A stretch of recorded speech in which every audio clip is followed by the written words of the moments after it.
নমস্কার, আপনারা দেখছেন নিউজ টাইম। আপনাদের সঙ্গে আমি পম্পি। শুরু করছি নেশন টাইম। শুরুতেই অত্যন্ত গুরুত্বপূর্ণ একটি খবরের দিকে নজর রাখবো। দ্বিতীয়বার আমেরিকার প্রেসিডেন্ট হয়েছেন ডোনাল্ড ট্রাম্প। তারপরেই আমরা দেখলাম ডোনাল্ড ট্রাম্পের সঙ্গে বৈঠক করেছেন প্রধানমন্ত্রী নরেন্দ্র মোদী। দুদিনের আমেরিকা সফরে গিয়েছিলেন, আর ইতিমধ্যেই ঘোষণা করে দেওয়া হয়েছে আমেরিকা অনুদান বাতিল করছে। অর্থাৎ ভারতকে যে অনুদান করা হতো 182 কোটি টাকা, সেই অনুদান বাতিল করা হচ্ছে ঘোষণা করেছেন মার্কিন প্রেসিডেন্ট ডোনাল্ড ট্রাম্প। কেন এই অনুদান করা হতো? ভোটের সময় এই অনুদান আসতো ভোটারদেরকে বোধমুখী করার জন্য। সেই অনুদান বাতিল করে দেওয়া হলো। অর্থাৎ এবার থেকে কোনো রকম অনুদান দেওয়া হবে না। এর পাশাপাশি মার্কিন প্রেসিডেন্ট ডোনাল্ড ট্রাম্প তিনি এও জানিয়ে দিয়েছেন যে তার ভারত এবং প্রধানমন্ত্রী নরেন্দ্র মোদীর প্রতি শ্রদ্ধা আছে, সম্মান আছে, কিন্তু আমাদের দেশ অর্থাৎ ভারত প্রচুর পরিমাণে কর চাপায় তাদের পণ্যের উপরে। এর আগেও মার্কিন প্রেসিডেন্ট ডোনাল্ড ট্রাম্প তিনি বলেছিলেন যে সমশুল্ক নীতির কথা, অর্থাৎ তাদের পণ্যের উপরে যতটা পরিমাণ কর চাপানো হবে ঠিক সেরকমভাবেই অন্য দেশের পণ্যের উপরেও তারা সমানভাবে কর চাপাবেন। সমশুল্ক নীতির কথা বলেছিলেন, আরও স্পষ্ট জানিয়ে দিলেন এবার থেকে ভারতকে আর কোনো রকম অনুদান দেবে না আমেরিকা। দ্বিতীয়বার ক্ষমতায় এসেছেন মার্কিন প্রেসিডেন্ট ডোনাল্ড ট্রাম্প। এর আগে আমরা জানি তার সঙ্গে যিনি থাকেন এলন মাস্কও তার দপ্তর এ কথা বলেছিলেন। তারপরে শেষ পর্যন্ত তার সেই কথাতেই শিলমোহর বসালেন মার্কিন প্রেসিডেন্ট ডোনাল্ড ট্রাম্প। এরপরে আমরা পরের খবরে আসব। আবুধাবিতে আপাতত ফাঁসি হচ্ছে না শেহজাদির। কে এই শেহজাদি? উত্তরপ্রদেশের বাসিন্দা শেহজাদি, তার বয়স 33 বছর। এই শেহজাদির কেন ফাঁসি হওয়ার কথা ছিল সেই ঘটনা একটু আপনাদেরকে বলি ছোট করে। কে শেহজাদি, কিভাবে সে পৌঁছে গেল আবুধাবিতে সে পৌঁছে গিয়েছিল এবং তার 4 মাসের একটি শিশুর দেখাশুনো করত সেখানে। তবে হঠাৎ করেই মৃত্যু হয় সেই শিশুর মৃত্যুর ঘটনার পর থেকেই তার বাবা মা অর্থাৎ সেই শিশুর বাবা মা আবুধাবিতে অভিযোগ জানায় এবং গ্রেফতার করা হয় এই উত্তরপ্রদেশের বাসিন্দা শেহজাদিকে গ্রেফতারের পরে তারপরে তাকে যখন আদালতে তোলা হয় আবুধাবি আদালতে, সেখানে ফাঁসির নির্দেশ দেওয়া হয়। সেই নির্দেশের পরে যখন 24 ঘন্টা বাকি রয়েছে, আবুধাবির জেলে শেহজাদি দিন কাটাচ্ছে এবং তার 24 ঘন্টা বাকি রয়েছে ফাঁসির, সেই সময় দেখা যাচ্ছে কি তিনি ফোন করলেন তার বাড়িতে, অর্থাৎ উত্তরপ্রদেশে ফোন করলো। ফোনে সে তার বাবার সঙ্গে কথা বলেছে এবং কথা বলার পরে সে জানালো তার হাতে আর পরের 24 ঘন্টা রয়েছে। তখনই কান্নায় ভেঙে পড়েছিলেন 33 বছর বয়সী শেহজাদি। তখনই তার বাবা কি করলেন, তার বাবা স্থানীয় জেলা প্রশাসনের সঙ্গে কথা বললেন এবং কথা বলার পরে পাশাপাশি কেন্দ্রের সঙ্গেও কথা বললেন। কেন্দ্রীয় সরকারের কাছে আবেদন জানালেন যাতে এই ফাঁসি রোধ করা যায়। আরব আমির শাহিতে তারপরেই ভারতীয় দূতাবাস তাদের সঙ্গে কথা বলার পরেই তারপরে আপাতত সেই ফাঁসি রোধ করা গিয়েছে, কারণ এখনো পর্যন্ত এই বিষয়টি বিবেচনাধীন হিসেবে রয়েছে। অর্থাৎ এখনই ফাঁসি হচ্ছে না 33 বছরের শেহজাদি। কিন্তু কিভাবে এই শেহজাদি পৌঁছে গেল আবুধাবিতে? কারণ সেও প্রতারণার শিকার হয়েছিল। সে কাউকে ভালোবেসেছিল এবং ভালোবেসে প্রতারণার শিকার হয়েছিল। যে ব্যক্তিকে ভালোবেসে বিয়ে করেছিল, বাড়ি থেকে পালিয়ে গিয়ে সেই ব্যক্তি তাকে বিক্রি করে দেয় এবং শেষ পর্যন্ত তার ঠাঁই হয় গিয়ে আবুধাবিতে। এবং তারপরেই যে শিশুর মৃত্যু হয়েছে তার বাবা মায়ের কাছে থাকতে শুরু করে, সেই শিশুর দেখভাল করতে শুরু করে। তারপরেই হঠাৎ করে 4 মাসের শিশুর মৃত্যুর ঘটনা, সেই ঘটনায় ফেঁসে যায় এই শেহজাদি। তারপরেই তার ফাঁসির আদেশ, গ্রেফতার এবং ফাঁসির আদেশ আপাতত রোধ করা গিয়েছে। বিচারাধীন অবস্থায় রয়েছে শেহজাদি। এরপরে অবশ্যই নজর রাখতে হচ্ছে মহাকুম্ভের খবরের দিকে। একটি জল্পনা ছড়িয়েছিল হয়তো প্রয়াগরাজে মহাকুম্ভের সময়সীমা বৃদ্ধি করা হবে, তবে শেষ পর্যন্ত ঘোষণা করে দেওয়া হয়েছে মহাকুম্ভের সময়সীমা বৃদ্ধি হচ্ছে না। পুণ্যতিথি মেনেই মহাকুম্ভের যে আয়োজন করা হয়েছে 26 ফেব্রুয়ারি শেষ হবে মহাকুম্ভ। আর আর অন্য কোনো দিন গিয়ে কিন্তু শেষ হচ্ছে না, কারণ 26 তারিখ আপনারা জানেন সেদিনকে মহাশিবরাত্রি রয়েছে এবং সেখানেই শাহী স্নান, সেদিনেই শাহী স্নানের শেষ দিন 26 তারিখ পর্যন্ত হতে চলেছে মহাকুম্ভে। কুম্ভের সময়সীমা বৃদ্ধি করে তাদের পুণ্য অর্থাৎ পুণ্য অর্জন, যাতে তারা পুণ্য স্নান করে পুণ্য অর্জন করতে পারেন, যারা ভিড়ের কারণে পৌঁছতে পারেননি যে সমস্ত পুণ্যার্থীরা, তাই আবেদন করা হয়েছিল। উত্তরপ্রদেশের সমাজবাদী পার্টির তরফ থেকে সেই আবেদন করা হয়েছিল। শেষ পর্যন্ত সেই আবেদনে সাড়া দিলেন না প্রয়াগরাজের জেলাশাসক। তিনি স্পষ্টতই জানিয়ে দিয়েছেন যে 26 তারিখই শেষ মহাকুম্ভের দিন। এবার আরও একটি গুরুত্বপূর্ণ কিছুটা হলেও রেহাই পেলেন কংগ্রেস সাংসদ রাহুল গান্ধী। সাভারকারের অবমাননা মামলায় লোকসভার বিরোধী দলনেতা রাহুল গান্ধীকে স্বস্তি দিল পুনের আদালত। সাভারকারের যে অবমাননা মামলায় লোকসভার বিরোধী দলনেতা রাহুল গান্ধীকে স্বস্তি দিল পুনের আদালত। তাকে ব্যক্তিগত হাজিরা থেকেও স্থায়ীভাবে অব্যাহতি দেওয়া হয়েছে। তবে কি এই সাভারকার মামলা? আপনাদের মনে থাকবে একটি বিষয় নিয়ে বিতর্ক তৈরি হয়েছিল, যখন মোদি পদবি নিয়েই বিতর্কের জেরে সাংসদ পদ খোয়াতে হয়েছিল রাহুল গান্ধীকে। তখন কি দেখা গিয়েছিল, তারপরেই একজন সাংবাদিক তাকে প্রশ্ন করেছিল সাংসদ পদ হারানোর পরে রাহুল গান্ধীকে তার কাছ থেকে জানতে চেয়েছিলেন, আমার পদবি সাভারকার নয় যে আমি ক্ষমা চেয়ে মাথা নত করব। এরপরেই বিতর্ক শুরু হয়। রাহুল গান্ধীর বিরুদ্ধে অবমাননার মামলা করেন বিনায়ক দামোদর সাভারকারের পুত্র রঞ্জিত। সেই মামলাতেই আজ পুনের আদালত জানিয়ে দিল তাকে অব্যাহতি দেওয়া হচ্ছে। কিছুটা হলেও স্বস্তি পেলেন কংগ্রেস সাংসদ রাহুল গান্ধী। এরপরে যে খবরের দিকে নজর রাখতেই হচ্ছে সেটি হচ্ছে বেঙ্গালুরুতে পানীয় জলে ঘরের কাজে ব্যবহার করা চলবে না। যদি পানীয় জল আপনি ঘরের কাজে ব্যবহার করেন বা অন্য কোনো কাজে ব্যবহার করেন, তাহলে 5,000 টাকা জরিমানা দিতে হবে, এমনই নির্দেশিকা জারি করা হয়েছে বেঙ্গালুরুর তরফ থেকে। যদি সেই নির্দেশিকা কেউ না মানে, তাহলে কিন্তু তার ক্ষেত্রে জরিমানা আরও বেশি। জরিমানা যা জানা যাচ্ছে, তার ক্ষেত্রে আরও বেশি জরিমানা দেওয়া হতে পারে। তার ক্ষেত্রে হয়তো 500 টাকা জরিমানা করা হবে। 500 টাকা জরিমানা প্রত্যেক দিনের জন্য। কেউ নির্দেশ লঙ্ঘন করলে 500 টাকা করে জরিমানা করা হবে, এমনই নির্দেশিকা জারি করা হয়েছে বেঙ্গালুরুতে। পানীয় জল শুধু খাওয়া যাবে। গত কয়েক বছরে বেঙ্গালুরুতে জলসংকট দেখা দিয়েছে। এমনকি দেখা গেছে যে গরম পড়তে না পড়তেই বেঙ্গালুরুতে জলের হাহাকার শুরু হয়ে যায়। গত বছরেও ভয়ানক পরিস্থিতি তৈরি হয়েছিল। তাই এবারে আরও বড় পদক্ষেপ নেওয়া হয়েছে বেঙ্গালুরুতে।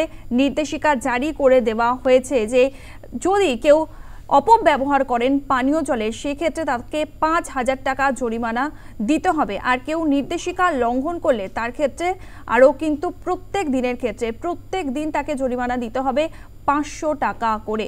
এমনই নির্দেশিকা জারি করা হয়েছে বেঙ্গালুরুতে। পানীয় জল শুধু খাওয়া যাবে আর অন্যান্য জল ব্যবহার করা যাবে, অর্থাৎ যেগুলো পানীয় জল না সেইগুলো কিন্তু অন্যান্য ক্ষেত্রে ব্যবহার করুন। তবে পানীয় জল শুধুমাত্র খাবার ক্ষেত্রেই ব্যবহার করতে পারবেন। কেউ যদি ভাবেন যে ফুলের গাছের জন্য একটু জল দিলাম বা অন্যান্য কারণে একটু জল ব্যবহার করলাম, খাবার জল, সেই ক্ষেত্রেও জরিমানা দিতে হবে বেঙ্গালুরুর বাসিন্দাদের। তাই এবার আরও বড় পদক্ষেপ নেওয়া হয়েছে বেঙ্গালুরুতে।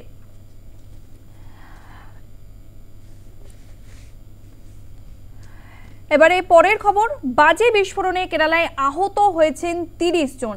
বাজি বিস্ফোরণের ঘটনা ঘটেছে কেরালায়, আহত হয়েছেন 30 জন। পুলিশ জানিয়েছে কেরালার মালাপ্পুরামে ফুটবল ম্যাচ চলছিল। সেই ফুটবল ম্যাচ শুরুর আগে বাজি ফাটিয়ে টুর্নামেন্টের উদ্বোধন করা হয়েছিল।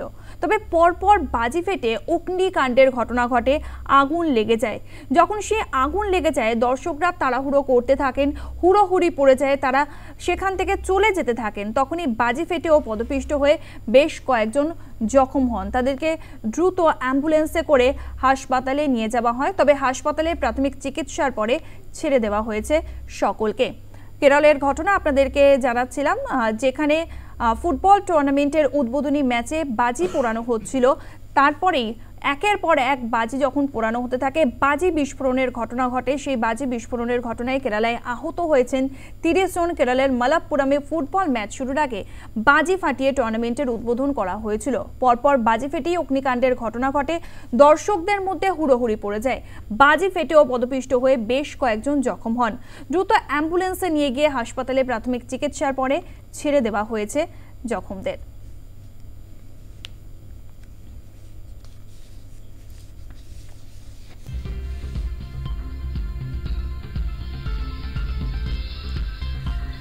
আরো কিছু গুরুত্বপূর্ণ খবর নিয়ে আমরা ফিরে আসছি, তবে এখন সময় হয়ে গেছে একটা ছোট্ট বিরতির।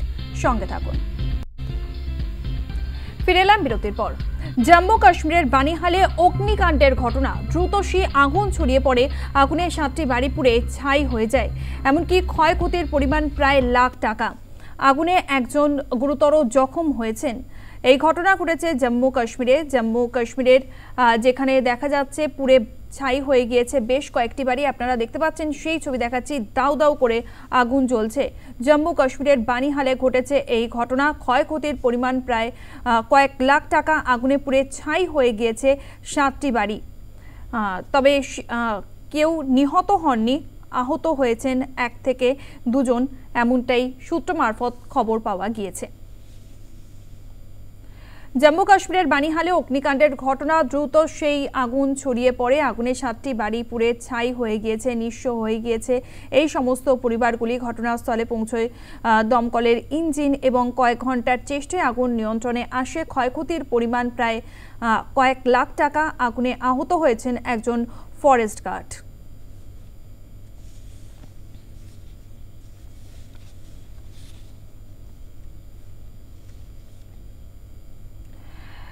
এরপরে অবশ্যই নজর রাখতে হচ্ছে আজকের গুরুত্বপূর্ণ খবরের দিকে। আজকের সবথেকে গুরুত্বপূর্ণ খবর কি, এই মুহূর্তে বৈঠক চলছে। দিল্লির পরবর্তী মুখ্যমন্ত্রী কে হবেন। 8 তারিখে ফলাফল ঘোষণা হয়েছে। তারপর থেকে এখনো পর্যন্ত মুখ্যমন্ত্রী হিসেবে কাউকে সামনে আনতে পারেনি বিজেপি। আর এই নিয়ে কটাক্ষ করতে ছাড়ছে না কংগ্রেস এবং আম আদমি পার্টি। তাদের বক্তব্য, বিজেপি মুখ্যমন্ত্রী খুঁজে পাচ্ছেন না, ঠিক এভাবেই কটাক্ষ করা হয়েছে। তারা আরও বলছেন বিজেপির গোষ্ঠীদ্বন্দ্ব রয়েছে, সেই গোষ্ঠীদ্বন্দ্বের কারণেই মুখ্যমন্ত্রী হিসেবে কাউকে এখনো পর্যন্ত চূড়ান্ত করে উঠতে পারেনি। যদিও সন্ধ্যে 7টা থেকেই সেই বৈঠকে একের পর এক বিধায়করা তারা যোগ দিয়েছেন। দিল্লির প্রদেশ দপ্তরে সেই বৈঠক হচ্ছে। আজ সকালেও একটি বৈঠক হয়েছে, সংসদীয় বৈঠক হয়েছে। সেই বৈঠকের পরে এই মুহূর্তে পরিষদীয় দলের বৈঠক চলছে। এই বৈঠক থেকেই উঠে আসতে চলেছেন কে হতে চলেছেন দিল্লির পরবর্তী মুখ্যমন্ত্রী। 27 বছর পরে দিল্লিতে ক্ষমতায় ফিরেছে বিজেপি। তবে 27 বছর আগে যখন আমরা দেখেছিলাম 5 বছরে সেখানে 3 জন মুখ্যমন্ত্রী হয়েছিলেন। শেষ মুখ্যমন্ত্রী ছিলেন সুষমা স্বরাজ। আরো বিস্তারিত কথা বলবো। আমাদের সঙ্গে ফোন লাইনে রয়েছে আমাদের প্রতিনিধি রাজা বন্দ্যোপাধ্যায়। রাজা, আজই দিল্লির মুখ্যমন্ত্রীর নাম চূড়ান্ত করে ফেলবে বিজেপি, তবে মুখ্যমন্ত্রীর দৌড়ে কারা আছেন? দেখো, মুখ্যমন্ত্রীর দৌড়ে গত যে 10 দিন ধরে 8 তারিখ ফলাফল বেরিয়েছে, আজ 18 তারিখ হয়ে গেল, অনেকগুলো নামই ভাসছে। তার মধ্যে সব থেকে আগে রয়েছেন পারভেজ সিং বর্মা, যিনি তুমি যেমনটা বলছিলে যে 93 সাল থেকে 98 যখন বিজেপি ক্ষমতায় ছিল 3 বার মুখ্যমন্ত্রী বদল করতে হয়েছিল তাদের দলের নিজেদের কারণে। তাতে দ্বিতীয় মুখ্যমন্ত্রী ছিলেন এই সাহেব সিং বর্মা। তারই ছেলে পারভেজ সিং বর্মা তরুণ নেতা, জাট সম্প্রদায়ের প্রতিনিধি, এবং সব থেকে বড় ক্রেডিট দেওয়া প্লাস পয়েন্ট যেটা যাচ্ছে সেটা হচ্ছে তিনি খোদ অরবিন্দ কেজরিওয়ালকে হারিয়েছেন। নয়াদিল্লি বিধানসভায় কেজরিওয়ালের বিরুদ্ধে তাকেই দাঁড় করিয়েছিল বিজেপি, এবং স্বাভাবিক মুখ্যমন্ত্রীর বিরুদ্ধে ভারী ক্যান্ডিডেট দাঁড় করানো হয়। যেমনটা অরবিন্দ কেজরিওয়াল নিজে প্রথমবার যখন মুখ্যমন্ত্রী হন তখন তিনি প্রাক্তন মুখ্যমন্ত্রী শীলা দীক্ষিতের কেন্দ্র, সেই নিউ দিল্লি বিধানসভা, তার সেখানেই দাঁড়িয়েছিলেন, শীলা দীক্ষিতকে হারিয়েছিলেন। এইবার যেহেতু সেই প্রাক্তন মুখ্যমন্ত্রী অরবিন্দ কেজরিওয়ালকে খোদ পারভেজ সিং বর্মা হারিয়েছেন, তারপর তিনি বিজেপির প্রাক্তন নেতা সাহেব সিং বর্মার পুত্র তিনি দৌড়িয়ে গিয়েছেন বলে জল্পনা চলছে। এটা তার পাশাপাশি জাট সম্প্রদায়ের প্রতিনিধি তিনি। অন্যদিকে একাধিক ক্যালকুলেশন থাকে, সমীকরণ থাকে, যদি মহিলা মুখ্যমন্ত্রী করতে হয় তাহলে বিধায়কদের মধ্যে থেকে 2 জন আছেন, রেখা গুপ্তা এবং শিখা রায়, 2 মহিলা বিধায়ক জিতছেন, তাদের নাম রয়েছে। যদি মহিলাকে মুখ্যমন্ত্রী হিসেবে মহিলা মুখ দিল্লি খাড়া করতে চায়।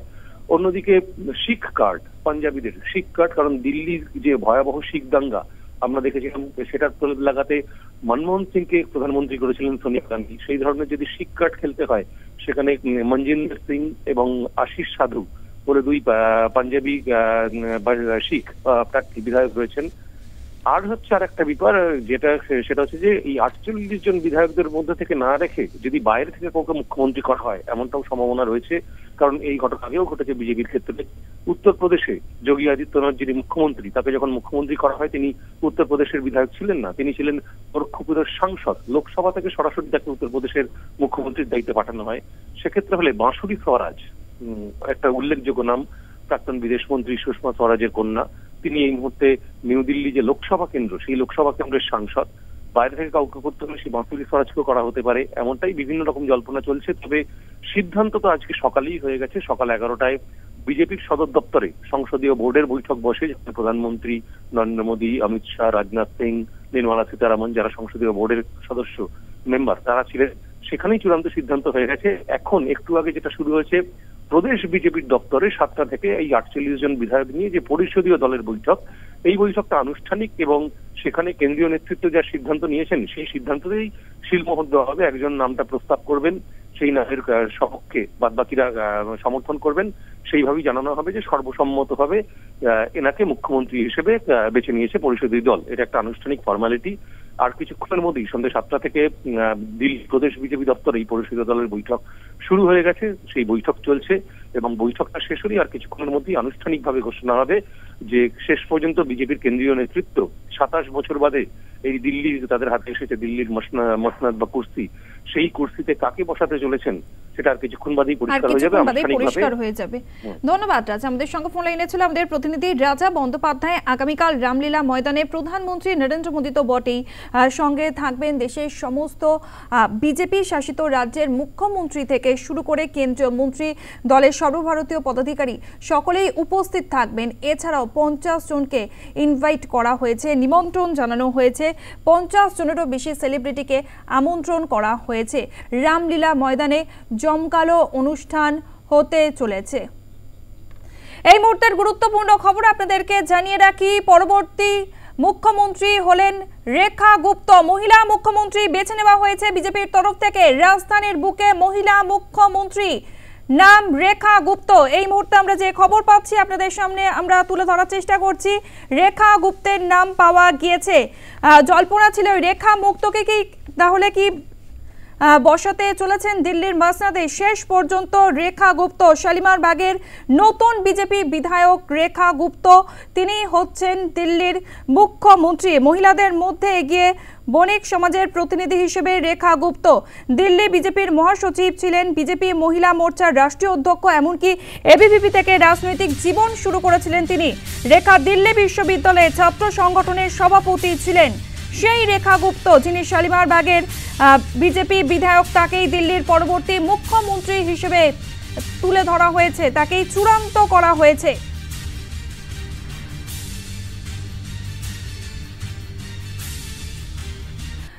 নেশন টাইম এখানেই শেষ করছি। আপনারা দেখতে থাকুন news time, any time, all the time.